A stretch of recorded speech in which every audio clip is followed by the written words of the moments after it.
Hello everyone, आज हम करेंगे आपका फर्स्ट पेपर है संपूर्ण योग परिचय। उसके ये मॉडल पे क्वेश्चंस है। तो ये जो पेपर है जो आपका जो फाइनल एग्ज़ाम है उस एग्ज़ाम के पैटर्न के अनुसार है। इसमें सेक्शन 3A है, इसमें सेक्शन ए, सेक्शन बी और सेक्शन सी है। और जो ये क्वेश्चंस है इन क्वेश्चनों के आसपास ही जो आपका जो फाइनल एग्ज़ाम होगा उसमें आपको इससे बहुत सारे क्वेश्चंस सही मिल जाएंगे। तो हम इसको स्टार्ट करते हैं। इसमें है सेक्शन ए। सेक्शन ए में आपके 10 क्वेश्चन आते हैं और 10 क्वेश्चन ही करने अनिवार्य है।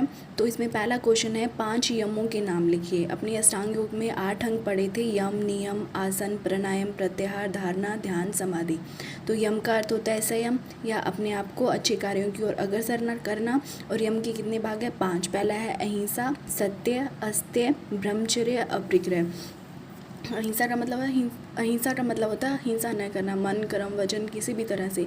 सत्य का सत्य बोलना। अस्त्य का मतलब होता है चोरी नहीं करना। ब्रह्मचर्य का अर्थ होता है अपनी इंद्रियों को वश में करना। अपरिग्रह का अर्थ होता है भी आवश्यकता से अधिक धन इकट्ठा न करना। फिर दूसरा 5 नियमों के नाम लिखिए। 5 नियम है। पहला है सोच, संतोष, तप, स्वाध्याय, ईश्वर प्रणिधान। फिर है अंतरंग के नाम लिखिए। अब अष्टांग योग था उसमें 5 तो थे बहिरंग और 3 थे अंतरंग। तो इसमें धारणा, ध्यान, समाधि क्या है? अंतरंग योग है। और उसमें बहिरंग कौन से होते हैं? यम, नियम, आसन, प्राणायाम, प्रत्याहार क्या है? बहिरंग योग है। तो अष्टांग योग में कितने अंग थे? 8 अंग थे, जिसमें जो पहले 5 थे यम, नियम, आसन, प्राणायाम, प्रत्याहार, ये क्या है? बहिरंग है। और जो बाद के 3 है धारणा, ध्यान, समाधि, ये क्या है? अंतरंग है। अब आगे है पंचकोशों के नाम लिखिए। पंचकोश है। पहला है अन्नमय कोश, प्राणमय कोश, मनोमय कोश, विज्ञानमय कोश और आनंदमय कोश। इन कोश में अपने 3 शरीर भी पढ़े थे। पहला था स्थूल, फिर सूक्ष्म और फिर कारण शरीर। भी कौन से कोश में कौन से शरीर का संबंध होता है, ये भी अपने ने पूरा डिटेल में ये क्वेश्चन किया था। तो इस पर बड़ा है तो आप बड़ा भी लिख सकते हो। योग सूत्र के 4 पादों के नाम लिखिए। योग सूत्र में कितने पाद हैं? 4 है। पहला पाद है समाधि पाद, दूसरा साधना पाद, तीसरा है विभूति पाद है, चौथा है केवल्य पाद। इनमें सूत्र भी है। समाधि पाद में 51 सूत्र है, साधना पाद में 55 है, विभूति पाद में 55 है, केवल्य पाद में 34 है। टोटल 196 क्वेश्चन सूत्र है। फिर है आध्यात्मिक विकासवाद के जनक कौन है? आध्यात्मिक विकासवाद के जनक अरविंद घोष है। केवल्य धाम योग संस्थान की स्थापना किसने की थी? कुवलयानंद जी ने 1924 में। अंतर्राष्ट्रीय योग दिवस कब बनाया जाता है? 21 जून को। अब आगे है सेक्शन बी। सेक्शन बी में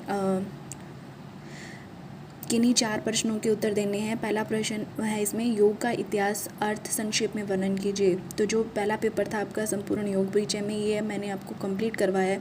योग का इतिहास, योग शब्द का अर्थ क्या है और योग का वेदों में, उपनिषद में, पुराण में, दर्शनों में क्या है, वो पूरा आपको कंप्लीट करवाया है। फिर आगे योग के मूलभूत सिद्धांतों का वर्णन कीजिए। योग के मूलभूत सिद्धांत क्या है? अष्टांग योग है, इसमें 8 अंग है, त्रिगुण में 3 गुण है, सत्व, तम, रज, अंतकरण चतुष्टय में 4 है, मन, बुद्धि, अहंकार और चित्त। कोश कितने हैं? 5 है। अन्नमय कोश, प्राणमय कोश, मनोमय कोश, विज्ञानमय कोश और आनंदमय कोश।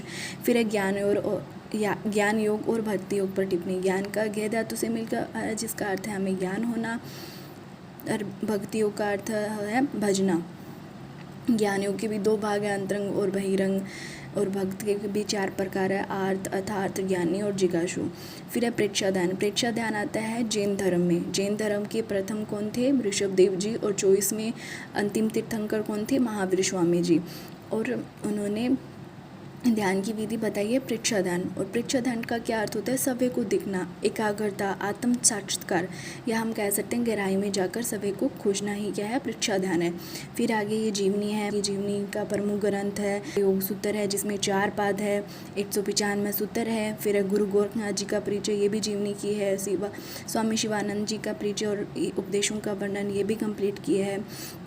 फिर आगे मधुमेह, मोटापा का योगी चिकित्सा लिखिए। मधुमेह और मोटापे के लिए हमें कौन कौन से आसन करने चाहिए, कौन सा आहार लेना चाहिए, ध्यान कैसा होना चाहिए, जिससे हम मधुमेह में हम जो ब्लड शुगर है उसको कंट्रोल कर सकते हैं।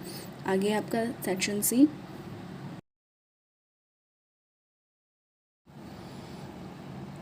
अष्टांग योग की स्वास्थ्य संरक्षण में महत्ता लिखिए। तो अष्टांग योग में कितने अंग हैं? 8 अंग हैं। यम, नियम, आसन, प्राणायाम, प्रत्याहार, धारणा, ध्यान, समाधि। और इनका स्वास्थ्य में क्या महत्व है ये बताना है। फिर आगे है षटकर्मों एवं यौगिक आहार की विवेचना कीजिए। षटकर्म में होते हैं 6 होते हैं, जिसमें धोती, बस्ती, नेति, नोली, त्राटक, कपालभाति है।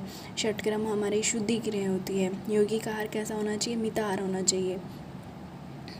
फिर है योगासनों का स्वास्थ्य की दृष्टि से वर्णन कीजिए। मतलब योगासना का स्वास्थ्य पर कैसा प्रभाव पड़ता है? शारीरिक स्वास्थ्य पर, मानसिक स्वास्थ्य पर, आध्यात्मिक स्वास्थ्य पर।